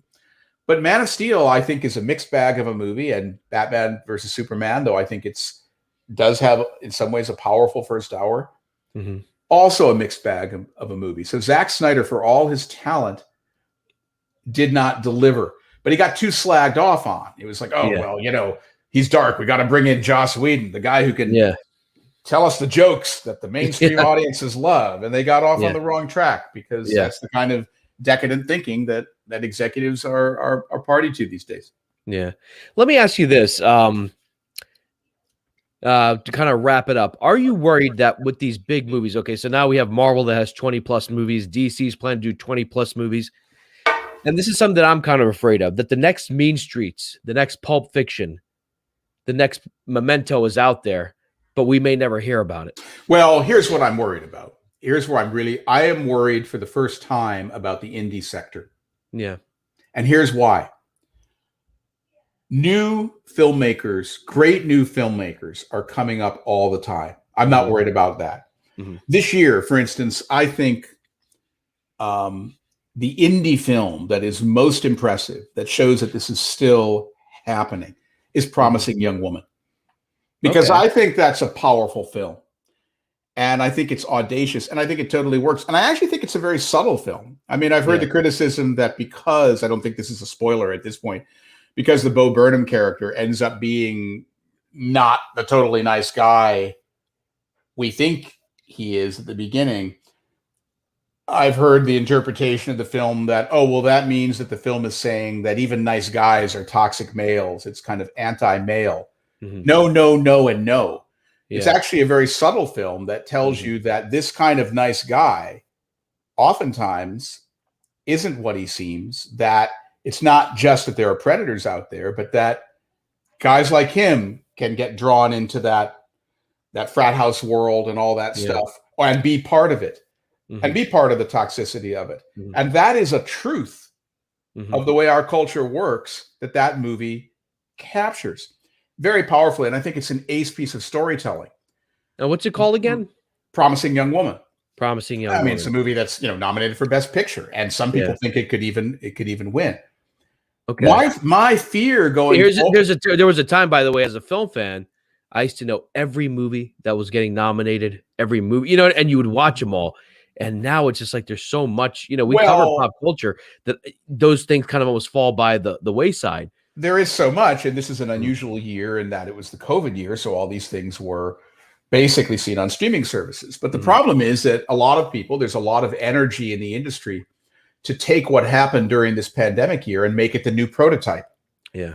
And the problem is, I think a movie like Promising Young Woman would have, let's say that we had not had the pandemic this year, I think it would have been an explosive phenomenon in theaters. Yeah. I just think it would have been the kind of indie movie that becomes, a true indie hit, a true indie conversation piece. And that couldn't happen with that film because it's just different. We just talked about watching the Dark Knight with an audience. God, watching Promising Young Woman with an audience, I would have loved to see that. Well, that didn't happen. When you're sitting home, yes, it's the same movie. Yes, we've had an at-home movie culture ever since VHS in the 80s. But watching Promising Young Woman at home is not the same experience. Exactly. My concern is that we're still going to have movie theaters, but that the industry is going to decide that even the top-tier indie films should be essentially for streaming only. And I think that is the first thing in probably 40 years that would really hurt indie film. I don't want to see indie film go to what I think of as the ghetto of streaming. But when I say made for TV movies used to be. When I say that, Lifetime movies. Right. I'm not actually dissing streaming. Streaming is fine. Netflix is fine. There's a place for all that, a big place, a bigger and bigger place. But I think that indie films too deserve to be seen in theaters and benefit from being seen in theaters and can still become phenomenon. And I don't want to see that happen. And that's my fear now. I mean, last night I went to the movie theaters with some friends, and obviously because of COVID, not every theater is open, like not every screen is open, all that. And the only movies that were on there were Godzilla versus Kong, The Unholy, and maybe there was a third film. And I'm like, this could be the future. Because movie theaters are going to be like, why should we put an indie film when we can have Avengers 5 playing on every screen? Well, the problem is that thing you described when you go into the megaplex and see that. I mean, that's been going on for years. Yeah. I mean, in a sense, you go to, a megaplex in the Midwest, that's what you're going to see. Maybe there's one screen in the back. That's like for the token indie film. This has been the trend for years. And now the fear is that with the new streaming revolution and with cutting down the window, the length of time before a movie goes from being exclusively in theaters to some kind of home viewing, with drastically shortening that, it's going to take even that one little indie theater and make it go away. I think there's a real concern about that. There's also a paradigm that's there, even on the part of a lot of movie fans that I've never bought. Movie fans will say, well, yes, I still love to see movies in theaters, but it needs to be a big spectacle movie. If I go to see Godzilla versus Kong in a theater, I know why I'm there. They'll say, take Promising Young Woman. It's a perfect example. They'll say, I saw that, I liked it, but I don't need to see that in the theater because it's more intimate or something. Yeah. I take the exact opposite view. What movies are about is taking human-sized stories that are intimate and making them larger than life. That's the definition of movies. Yeah. Yes, spectacle movies like King Kong versus Godzilla or whatever, Godzilla versus Kong. Yes, of course, those are going to go in a theater. Of course, we're going to want to see those in a big theater on the IMAX screen or whatever. But movies, the very essence of movies is about seeing human-scale stories on a big screen, even a documentary sometimes. And yes, that has been, we've seen the attrition there. That's been winnowing and winnowing away for years. Now, with everything that's happened with the pandemic year, there's a danger that could just be, that could be the story of the future. But I'll tell you something. I just wrote this in a dialogue that we did for Variety. I think the Oscars, what's going to happen at the Oscars this year, could come into play in a funny way. Yeah. The Golden Globes were seen by about half as many people as in the year before. Yeah. Same thing happened with the Grammys. And it was kind of interesting that that happened with the Grammys, because with the Golden Globes, you're dealing with movies that we didn't see in theaters, but nothing changed with how people see music during the pandemic. Still, the Grammys were down. Okay, a lot of people are guessing that the ratings of the Oscars are going to be down for that reason, because they're just not big movies that people were out there seeing. Big popcorn movies were, excuse me, kind of cut off at the knees this year. Nevertheless, let's say that the Oscars happen. The next day, the ratings come in. They're at about 50% of what they were the year before. Yes, it's because of the pandemic year, but that's still going to feel kind of dire. Yeah. The industry, let's pretend that happens, because I think there's a good chance of it happening. The industry is going to look at it, since there has been a problem with diminishing audiences slowly going down for the Oscars. There's going to be a real sort of sucking in of the breath and a real feeling of, wow, is this whole movie thing turning into the Independent Spirit Awards? Yeah. Are movies really on two planes? I think one answer to that could be to say, yeah, we have to stop that. And the way to stop that is by not turning movies for adults into something you just watch at home. Yeah. That is not a future where you're going to have a future of cinema. The future of cinema, and I say this as probably one of the few critics, although I was not the only one, who loved a movie like Zack Snyder's Justice League. Comic book movies and Star Wars movies cannot be, that in itself is not going to be cinema that has a future. That because there is, as I said, by and large, there's no mystery to those films. Yeah. And there's too many of them. There's too many of them. They're going to crowd out everything else. We need real movies. And I hope the message of the Oscars this year is that real movies need to play in theaters, because people want to see them in theaters. Yeah. This whole idea that, and also the mythology of, oh, who wants to go to a movie theater anyway? It's a cruddy experience. And, we can list off all the problems that everyone always says. The 25 minutes of trailers, the overpriced concession, all of it, people texting on their phones. Well, I think movie ticket prices are a big deal, because yesterday I went to see The Unholy with a friend, 2 tickets at a 2D screening. Convenience fee and taxes about almost $25. So people were like, well, for that $25, I might as well go see Godzilla versus Kong, or I'll go see something that's going to oversaturate my senses, so to speak. Right. It's going to be loud and intense, and I'll feel like I've, experienced something, and they won't see Promising Young Woman for that money. They're like, now let's watch that on Netflix whenever that comes out. And you're right, that is a danger. Right. It's a danger because the more that these movies, this is a future that I think I can see pretty clearly. I may be swimming against the tide in even saying this. Maybe this is a done deal that 3 years from now, we're only going to be watching the equivalent of Promising Young Woman on Netflix. That's it. Yeah. But I will tell you, mark my words, that's a future in which those movies are going to have a lot less impact. Yeah. You already felt it this year. I felt that there were a number of films that would have had more impact. The Trial of the Chicago 7 is a movie a lot of critics turned up their noses on. I liked it. I thought it was actually a very, very strong film. but there was real interest in it. Mm-hmm. I think it would have been more of a conversation piece in theaters. As it See, I is, felt the same way about Judas and the Black Messiah. I don't know if you saw that one. Totally. Same thing. Yeah. If that had come out in theaters and people had gone out in crowds and seen it, I think it was a type of cinema that would get you talking. No matter where you fall politically, whether you're right wing, left wing, it's a movie that gets you thinking or talking about something. Variety did a story recently on the incredibly low. We can't measure the box office a lot of these films because the streaming services don't release their numbers. But Variety did a story simply on the visibility factor, interviewing people and saying, how aware were you this year of these films, namely the Oscar films? Yeah. And the awareness was incredibly low. The film that achieved the greatest awareness was Judas and the Black Messiah. Yeah. I think there was incredible interest in it. And I think absolutely in theaters that potentially would have been a phenomenon. If these movies are simply consigned to screenings, consigned to streaming, as I think too many people in the industry are saying they should be now, I think they're going to vastly diminish in impact and importance. And they're going to just be on this little boutique island of their own, the movies that critics like, the movies that are nominated for Oscars. And then the Oscars will, in fact, have a smaller and smaller audience if that's the way we go. Do you think that maybe they should take this might sound like pandering, but maybe that the studios, like back in the day, the original Star Wars, a lot of people forget, was nominated for Best Picture. It didn't win, but it was nominated.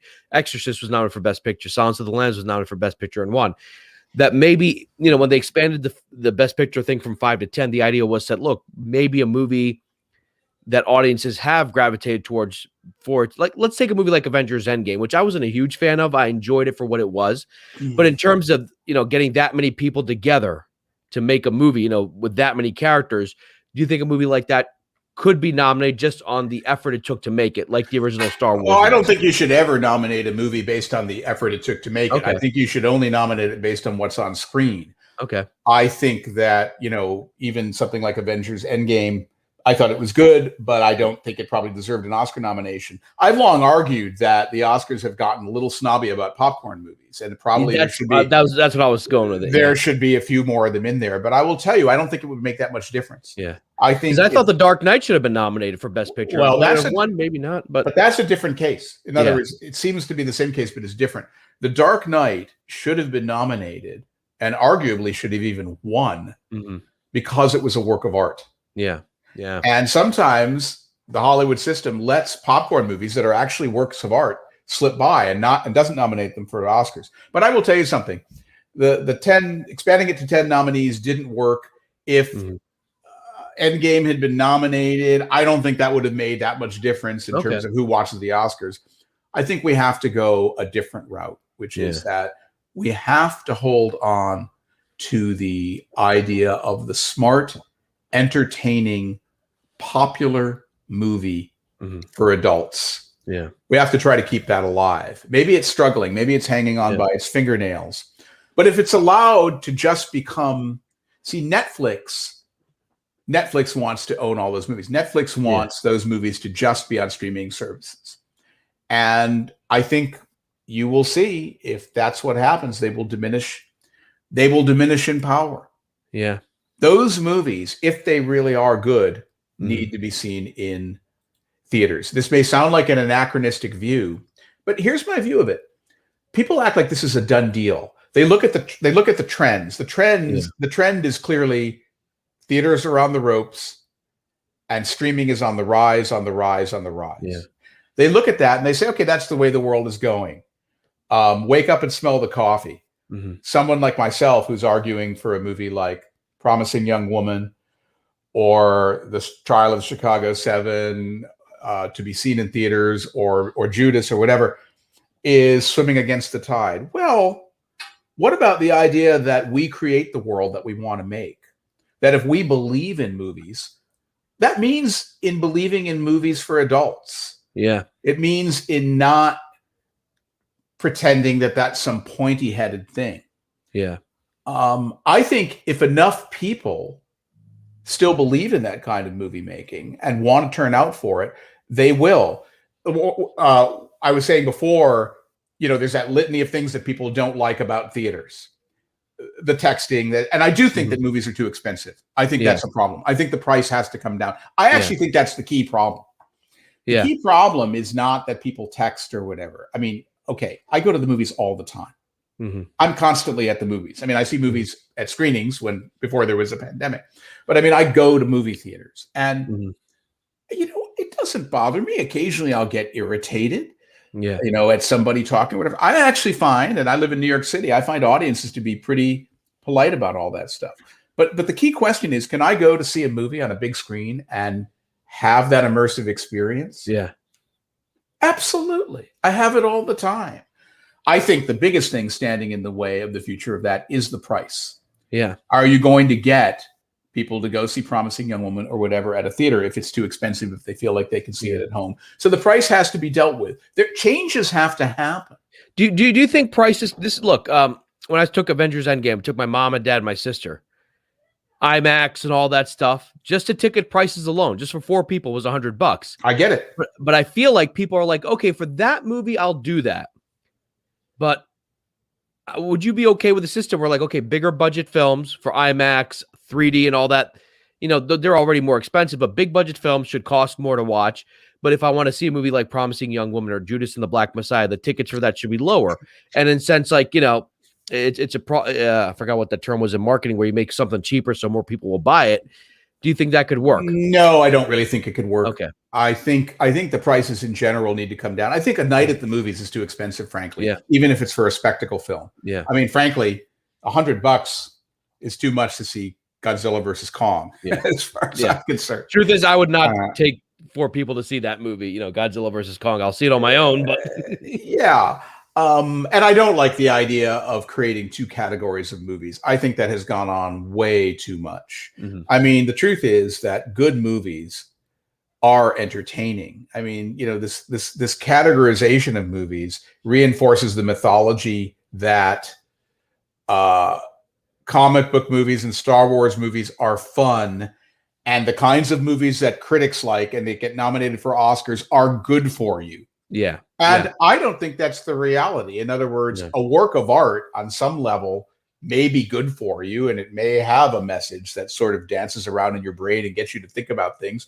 That's part of what I like about movies. On the other hand, movies like The Trial of the Chicago 7, Promising Young Woman, Judah and the Black Messiah are, alert the media, entertaining. Yeah. They're very entertaining.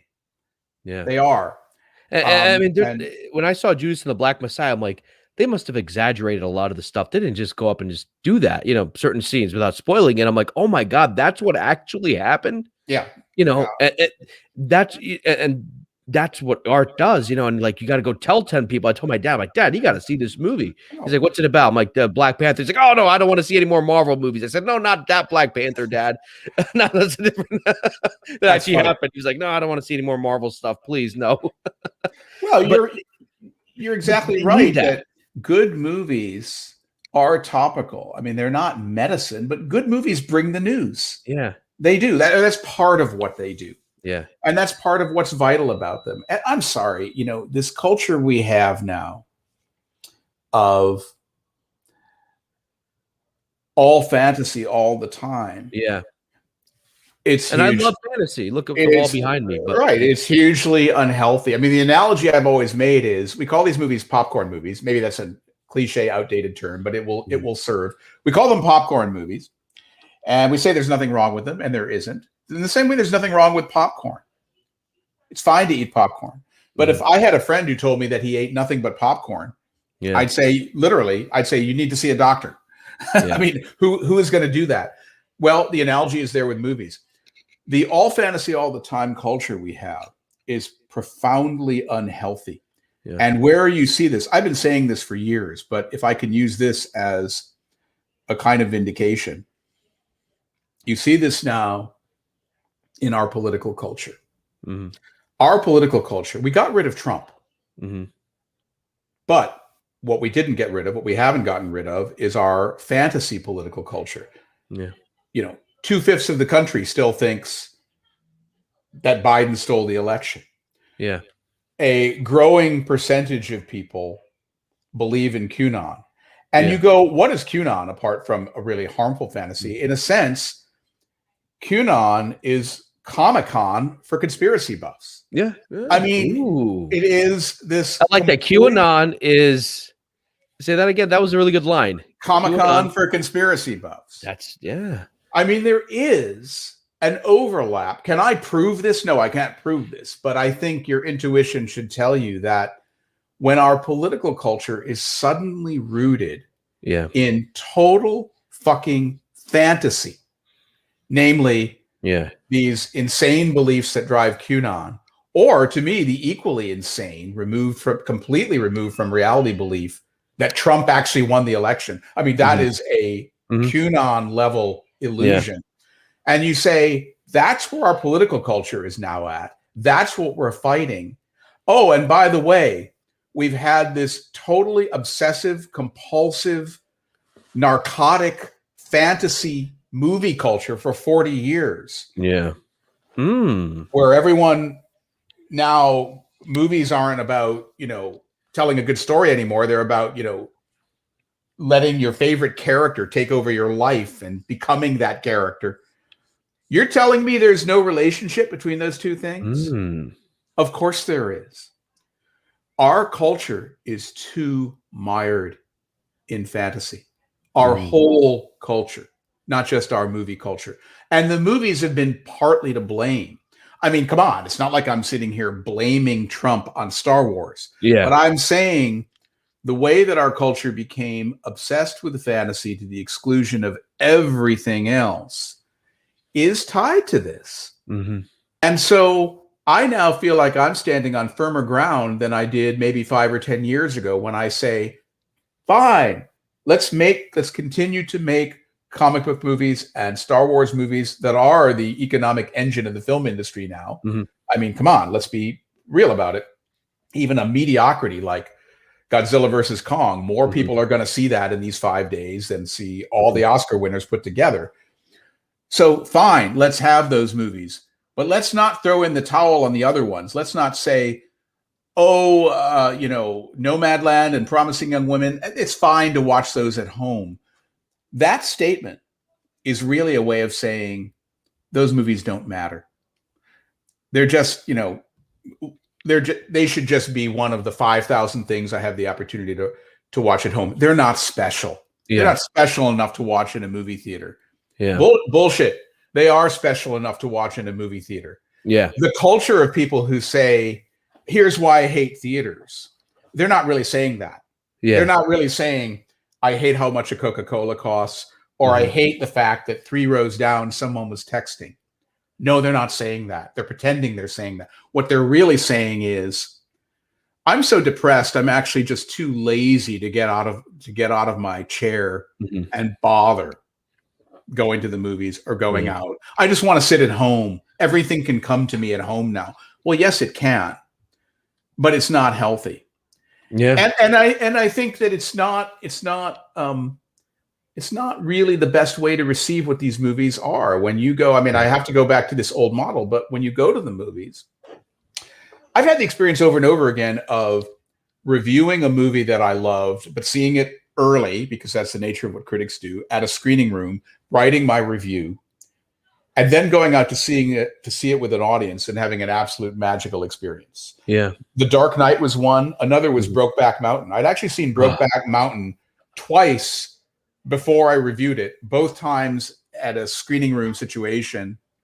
And then I went and saw it with an audience, and it was, it was transcendent.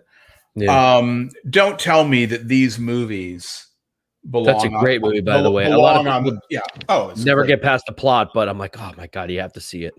It's such a great movie. It's a great movie. And my point is, the talent is still there. People are still making great movies. There's a movie that I saw at Sundance, not this year. They had a Sundance this year, and there were some good films in it, but it was all virtual. There was a film that I saw at Sundance, January of 2019, that A24 has. They didn't put it out this year because they thought it would get lost. It's coming out in June. Someone just brought up A24. Well, this is maybe the best A24 movie I've ever seen. It's called Zola. and Zola. Zola, and it's based on based on a series of real incidents, a real life tweet storm that happened with these two sex workers who went down to Florida and had this whole thing happen, and it is a knockout of a movie. It's extraordinary. It made me feel like I did when I saw the films of the young Paul Thomas Anderson. I was like, whoa, this just blows me away. And it could work at home. Yeah. But that's a movie you want to see in a theater. And the industry is going to have some decisions to make in the next few years, but I hope people speak up about this. I hope they do too. And I think it's a great place to end it on. It's funny, we're actually doing a thing with Showcase Cinemas, and we're trying to promote going back to the movies. Just something about it. Yesterday I went to the movies, and I was like, I said to my friends, I'm like, we're gonna go get something to eat. Do you guys want to go back and watch another one? But unfortunately, the theaters aren't doing shows past 8:30. So I'm like, we could anything. Let's just go see another movie. And there's something about that experience that I think if we lose it, we're gonna regret it, and it'll be hard to bring back once it's gone. Well, I think that's exactly right. We might lose it and say we made the wrong decision, but once it's gone, once we as a movie, as a commercial entertainment culture, and as a culture at large, make the decision that we're okay with seeing all sort of dramatic material for adults at home. Once we've done that, I don't know how easy it's going to be to bring that back. Yeah, you're right. So that's one of the reasons I'm proselytizing for it. Let's not do it. He just took the words out of my mouth. If you see that comment, I could listen to this guy talk all day. That'd be great. Listen, Owen, I'd like to have you back because we never. I would love to get your take on some of the '90s films that came out, Michael Mann's Heat and stuff like that. Sure. And I know, unfortunately, so for those of you who are watching, Ty had to leave. As many of you know, his mom has breast cancer, but it looks like things may have taken a turn for the worse, so he had to leave. Owen, this is the most engaging interview I've been part of, and we've had some great interviews on the show. But I would love. Would you be open to coming back? I totally would. I totally enjoyed it. This was really great. I'm sorry what happened at the beginning. Yeah, it just suddenly happened. Because he's the host, he's the creator, he's the top guy, and I'm just sort of the secondary guy. But I know he had a lot he wanted to talk to you about because he's a big film guy. Well, let's make a point of doing it. And we were talking at the top how we were going to talk about Blue Velvet, and we never did. Oh, but you know what? So hell, I got 5 minutes. You got 5 minutes? All our comic book fans are going to get so mad. No, actually, you know what I'll say? I totally want to talk about it, but what I'll say is let's save it for next time. Let's save it for next time because just the opening shot alone is worth talking about. I definitely would. We'll be in touch with you. I'd love to have you back as many times as I can. But folks, I hope you enjoyed the interview. Remember, keep the movie theaters alive. Go see a movie this weekend. If you're young, you're healthy, you don't have any pre-existing conditions, or if you've been vaccinated, go out. Let's get the movie industry back up and running. If you're new, please like and subscribe. Oh, and what's the name of your book? Because I am going to buy it on Amazon. My book is called Movie Freak. Movie Freak, yeah. And I read an excerpt on Amazon. I'm like, okay, I'm going to get this book. It's on Amazon Prime, so you can get it in like a 1 day or 2 day delivery for all of our Prime fans. It's about movie obsession and other kinds of obsession. Yeah. So there you go. And where can they find you on social media? At Owen Gleiberman on Twitter. Gleiberman, okay. On Twitter. On Twitter. Yeah. And folks, follow him. Read both of his articles on Zack Snyder's Justice League, his review. And what was the second article? I read it, the one where he talked about it. But the second one is I can't remember the exact headline, but it was the one where I argued that Warner Brothers now has a choice to make of whether to go forward with Zack Snyder, and that they'd be crazy not to. Yeah. So read it up. Just type in Owen Gleiberman. Is it Gleiberman or Gleiberman? It's Gleiberman, actually. Gleiberman, but nobody gets it right all week. Well, my last name is actually it's a Middle Eastern last name. It's Sharaf, but even I don't say it. I say Sharaf, and then in grade school it was Sharif. Yeah, right. I'm like, whatever, You gotta kinda whatever got works. to. I can't even say my own last name correctly because of my accent. So, guys, thank you so much, Owen. It was a genuine pleasure. I absolutely cannot wait to have you back on. There's just to talk about film. It genuinely was a pleasure, guys. Make sure you follow him on social media. Make sure you follow us on social media, and look out for the book. It's called Movie Freaks, right? Movie Freak. Movie Singular. Freak, singular. Look it up. I'm definitely going to buy it today. All right, guys. We do it for you, and we do it for the culture.